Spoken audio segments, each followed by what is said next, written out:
Well, hello. I assume, Reverend Mike, you're the only one watching this, so hello, Reverend Mike. It's always weird for me to make these video recordings talking about something to nobody at the time of recording, but here we are. My ministry experience, my field ed experience. Um, as you know, mine has been an interesting experience because I've always been I've been part of Westkirk Presbyterian Church, which is where I've done my field ed since I was 16, 17. And then the kind of the second half of my field education went into my first pastorate. So I've been a pastor of at Westkirk Presbyterian Church for over a year now. So it's I don't know. It's weird because the field education for me, I think this is largely probably just due to being a hybrid student. Didn't really seem like I was doing anything too terribly extra because I was already doing a lot of this stuff. And then especially when I became a pastor, many of the things, the box checks in the requirements for the field ed, you got to do anyway as part of the job. So it's been a different, perhaps, experience for me than a lot of the other students, but it's been good. Westkirk is located in Urbandale, Iowa, and like I said, I've been there for a long time. We're not very diverse at all ethnically, but we are very diverse, I would say, theologically and doctrinally. We just affiliated with the PCA before, I don't know, when was it? It was earlier this year, a couple months ago. I'd probably be 4 or 5 months now. Um, but before then, we were an independent Presbyterian church, which doesn't make a lot of sense, but that's what we were. And so I think not being part of the PCA, but acting very much like a PCA church before we joined, we just attracted a lot of people that couldn't really find anything else. We were kind of an anomaly, I guess. And so we have OPC people in our church who are OPC background, a lot of Baptist, Reformed Baptists, and then really covenantal confessional people as well. So that's makes certain parts of ministry challenging. I think it's good, but it's also challenging to communicate with people. This is what we believe, but we still love you and want you to worship here. Dividing the A list from B list items. So yeah, that's we're all that to say we are diverse theologically and doctrinally, but not ethnically. Pastor Michael Mudloff is our senior pastor. I'm one of the assistant pastors alongside Nathan Hyatt, who's another assistant pastor. They hired us about the same time.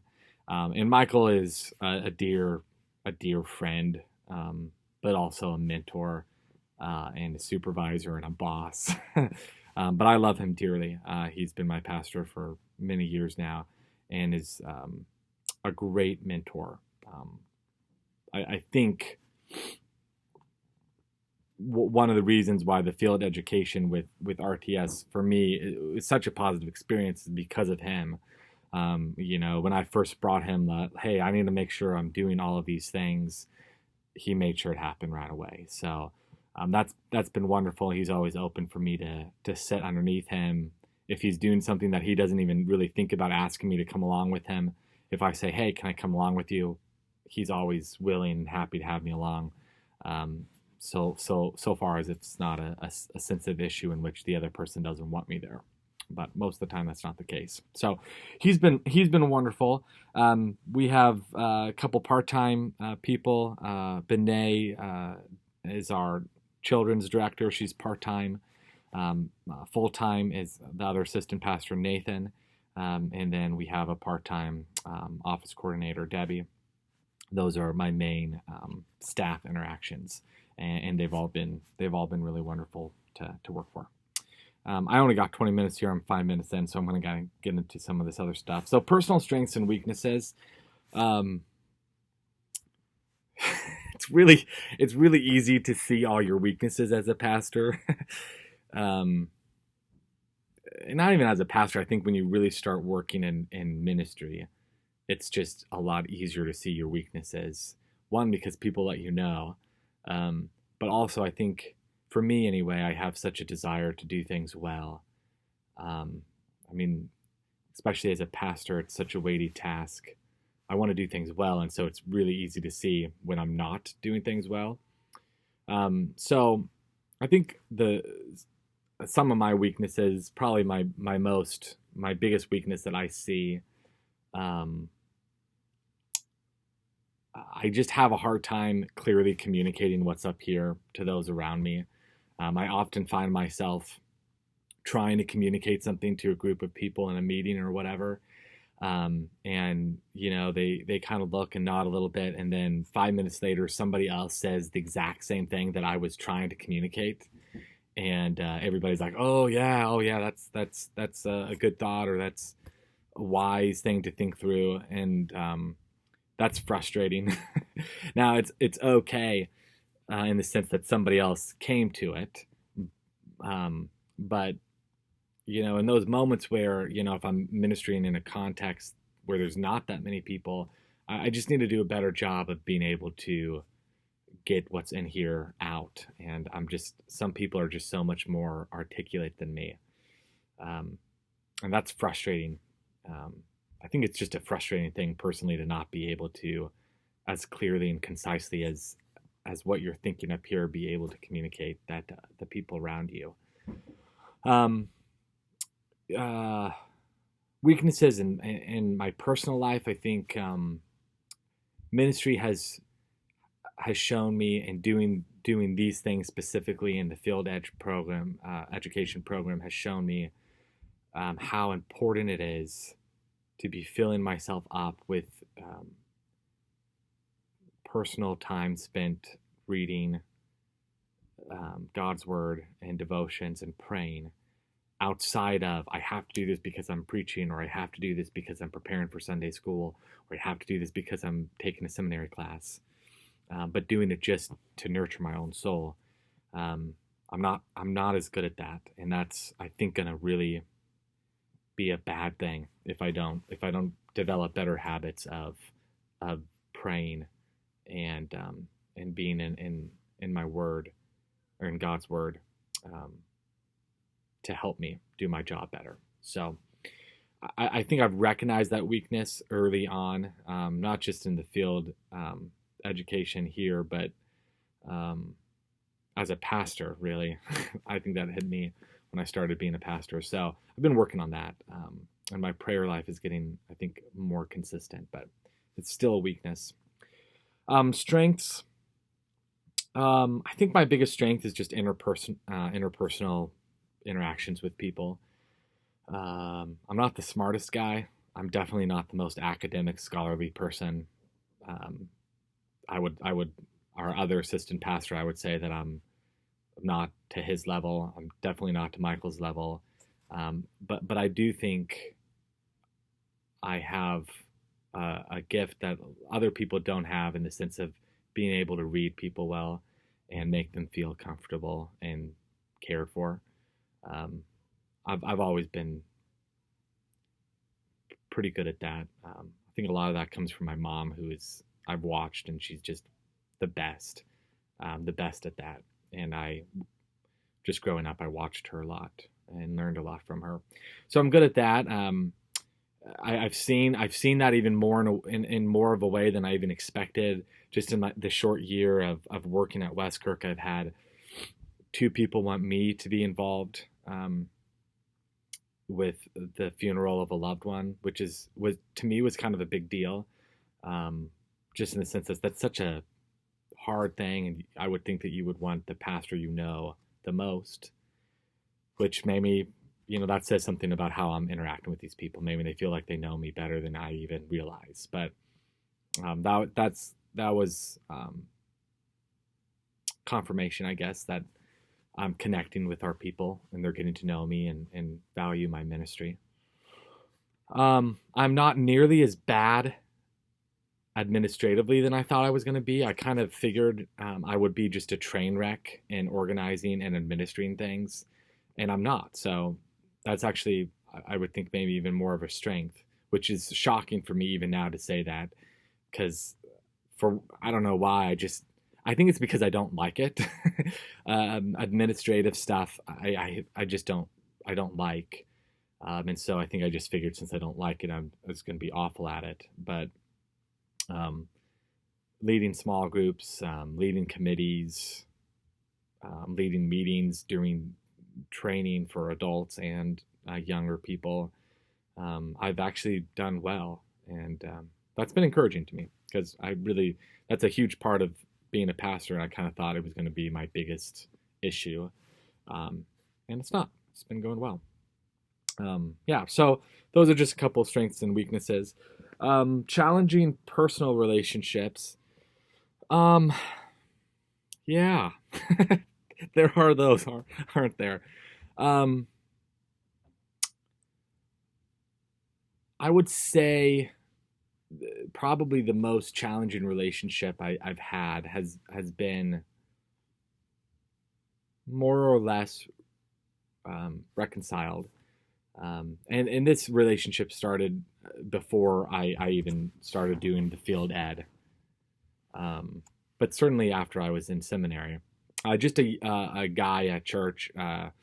He was in our small group for a long time, kind of part of my age group, and so especially the history of Westkirk is we've really changed demographically drastically in the past 6-7 years, but even more so in the past 3 or 4.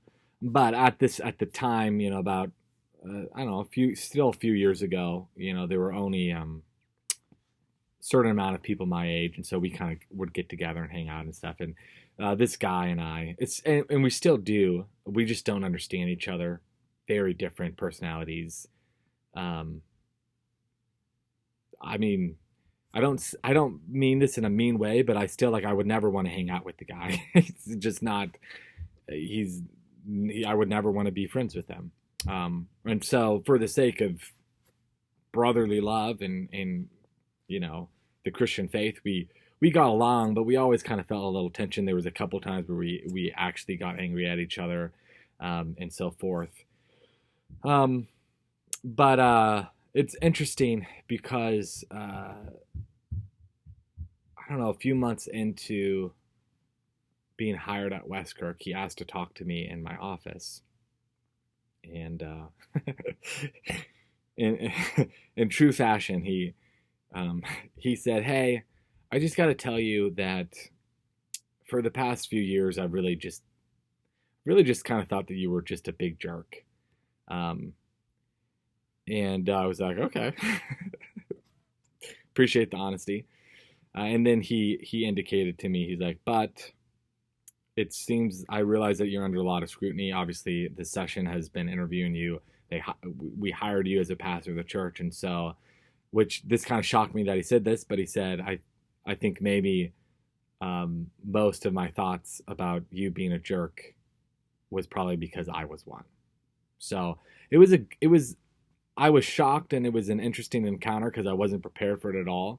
And he apologized, and I thanked him for it. And I didn't, this sounds probably so arrogant and egotistical, but I didn't feel much of anything that I needed to apologize for.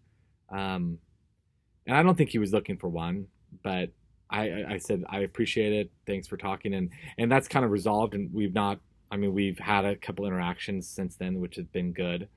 But it did show me, and maybe Reverend Mike, you would disagree with this, but it did show me that, there's just going to be people in ministry that you just don't like, and that's okay. You don't have to like everybody. Certainly, you have to love them. I think you're called to love your brothers and sisters, and I would say I do love this this man in that sense, but I don't like him in the sense that I would want to hang out with him or be friends. Um, and he would feel the same way about me. But it went, I mean, that was kind of a cathartic moment, I think, for both of us. So most, I think, challenge or a lot of challenging personal relationships don't end like that. So that was good. Positive personal relationships, I have a lot of those. I already mentioned Michael. Nathan, our assistant pastor, has been a really positive relationship in my life. I think there's a little tension that's starting to go away. We were both hired at the same time. We're both around the same age. We've both been at Westkirk for a little bit. And there's a sense of Westkirk in that there's kind of the pro Styles group and the pro Nathan group. And I think we felt that a little bit. And also, I mean, first pastor jobs for both of us. So I think there's a sense of we wanted to prove ourselves and do well in our respective areas. And that created a little bit of a tension. But especially in the last few months, I think some of the walls, a wall between us maybe has been crumbling down a little bit. Nathan's let me in to his personal life a little bit more, and I'd say I have as well. And I'm hoping that we can be more than ministry partners, but friends. But he's been really good. His strengths are not mine. And I would argue that my strengths are not his. And I can't speak for him, but I do know that he's helped me realize where my weaknesses are as I'm looking at him do stuff and think through things in a better way than me. And that's challenged me to be more like that. So he's been really positive for me in that area. Field education experience and lessons learned. Yeah, the experience has been good. Again, it's, I don't know. And this isn't a complaint against the field ed program at RTS. I think that's great. It's just, as I've been going through seminary the entire time, working through my local church, I felt like the field ed didn't really add anything to what I was already doing. I was already volunteering in several areas. I knew I was going into ministry, so I was asking my pastor to be involved in things. I mean, certainly that picked up more when I became a pastor, and it was on my radar when I saw that I had to do some of these things, go through a book, go to a conference, do this type of stuff. But I was kind of doing it. So the field education was good. But I can't say that was because the field education program itself is good as much as it's telling you to do ministry stuff, which is good. But I was already doing a lot of it, so I have no complaints about it. I think it was a good experience.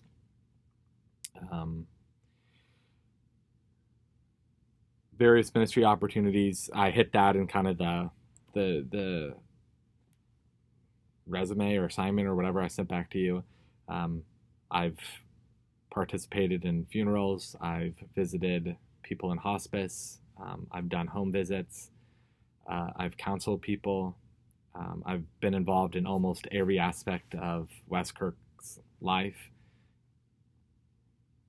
Almost every aspect of it since I've been going to the church, but I've done a lot since RTS.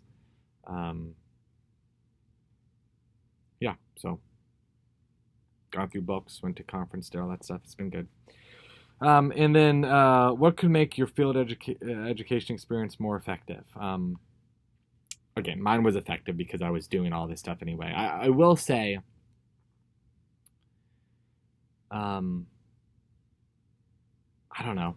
I'm kind of thinking off the cuff here as I close, so take it for what it's worth. But it may be not. I feel like a lot of the field ed and even the practical, maybe some of the really practical stuff of even our lectures and stuff has been geared toward people who are not already in ministry.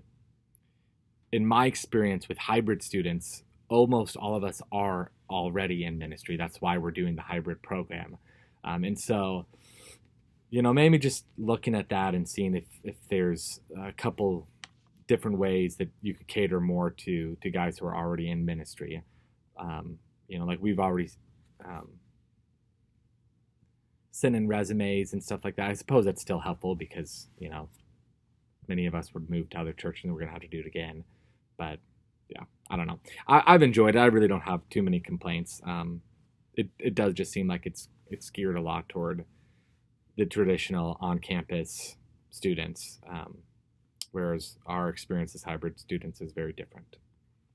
Anyway, it's been great, and I'm looking forward to continuing the lectures. So thanks, Reverend Mike.